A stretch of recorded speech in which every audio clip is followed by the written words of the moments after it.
le message central de cette séquence de la pédagogie si originale que nous avait léguée Robert Papin, faire face à l'échec, au-delà des solutions juridiques de sauvegarde des entreprises qu'il est essentiel de maîtriser, c'est surtout trouver la force de caractère de rebondir.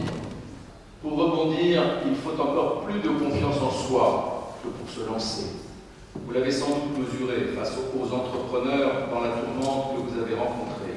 C'est bien le sens de la place dans l'année scolaire d'HEC Entrepreneurs de ce séminaire, et c'est une des raisons pour laquelle vous devez être convaincus que l'échec fortifie.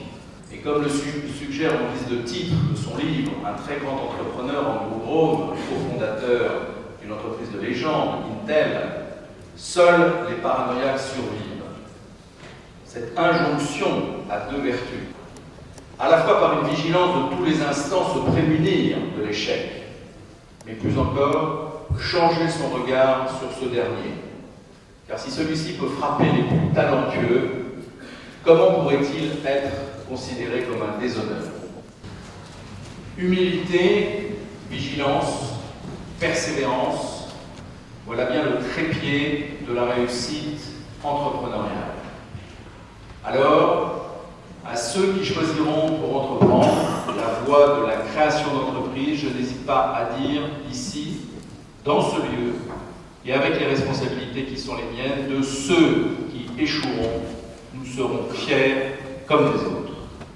Parce que l'entrepreneur, même malchanceux, sera toujours plus enviable que le spéculateur qui est la plaie du capitalisme, la figure impossible à ne pas invoquer en ces lieux du juge consulaire Birotteau, toujours préférable à celle de Nunzingen. Oui, mes chers étudiants, assumez vos échecs comme vos succès.